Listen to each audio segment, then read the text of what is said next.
ಕೇರಳ ವಿಧಾನಸಭೆ ಚುನಾವಣೆ 2026ರ ಹಿನ್ನೆಲೆ ಕಾಸರಗೋಡು ಜಿಲ್ಲೆಯಲ್ಲಿ ರಾಜಕೀಯ ಕಾವು ದಿನದಿಂದ ದಿನಕ್ಕೆ ಹೆಚ್ಚಾಗ್ತಾ ಇದೆ.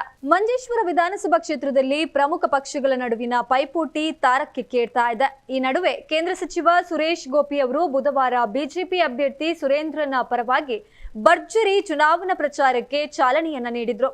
ಪ್ರಚಾರ ಆರಂಭಕ್ಕೂ ಮುನ್ನ ಕುಂಬ್ಳೆಯ ಪ್ರಸಿದ್ಧ ಗೋಪಾಲಕೃಷ್ಣ ದೇವಸ್ಥಾನಕ್ಕೆ ಭೇಟಿ ನೀಡಿದ ಸುರೇಶ್ ಗೋಪಿ ವಿಶೇಷ ಪೂಜೆಯನ್ನ ಸಲ್ಲಿಸಿ ದೇವರ ಆಶೀರ್ವಾದವನ್ನ ಪಡೆದ್ರು. ಬಳಿಕ ಪಕ್ಷದ ಕಾರ್ಯಕರ್ತರೊಂದಿಗೆ ಸಭೆ ನಡೆಸಿ ಚುನಾವಣಾ ತಂತ್ರಗಾರಿಕೆ ಕುರಿತು ಚರ್ಚೆಯನ್ನ ನಡೆಸಿದ್ರು. ಈ ವೇಳೆ ಮಾತನಾಡಿದ ಅವರು ಕೆ ಸುರೇಂದ್ರನ್ ಅಭಿವೃದ್ಧಿ ಪರ ಅಭ್ಯರ್ಥಿ, ಮಂಜೇಶ್ವರ ಕ್ಷೇತ್ರದ ಜನರು ಬದಲಾವಣೆಗೆ ಬೆಂಬಲವನ್ನ ನೀಡಲಿದ್ದಾರೆ ಎಂಬ ವಿಶ್ವಾಸವನ್ನ ವ್ಯಕ್ತಪಡಿಸಿದ್ರು. ಕ್ಷೇತ್ರದ ಅಭಿವೃದ್ಧಿಗಾಗಿ ಬಿಜೆಪಿ ಅಭ್ಯರ್ಥಿಯನ್ನ ಗೆಲ್ಲಿಸುವಂತೆ ಮತದಾರರಿಗೆ ಮನವಿಯನ್ನ ಮಾಡಿದ್ರು. ಇದಕ್ಕೂ ಮುನ್ನ ಕಾಸರಗೋಡು ಜಿಲ್ಲಾ ಬಿಜೆಪಿ ಅಧ್ಯಕ್ಷ ಅಶ್ವಿನ್ ಎಂಎಲ್ ಅವರು ಕೇಂದ್ರ ಸಚಿವ ಸುರೇಶ್ ಗೋಪಿ ಅವರನ್ನ ಆತ್ಮೀಯವಾಗಿ ಸ್ವಾಗತಿಸಿದ್ರು. ಒಟ್ಟಿನಲ್ಲಿ ಮಂಜೇಶ್ವರ ಕ್ಷೇತ್ರದಲ್ಲಿ ಚುನಾವಣಾ ಕಣ ರಂಗೇರಿದ್ದು ರಾಜಕೀಯ ಚಟುವಟಿಕೆಗಳು ತೀವ್ರಗೊಂಡಿದೆ.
ಓಕೆ.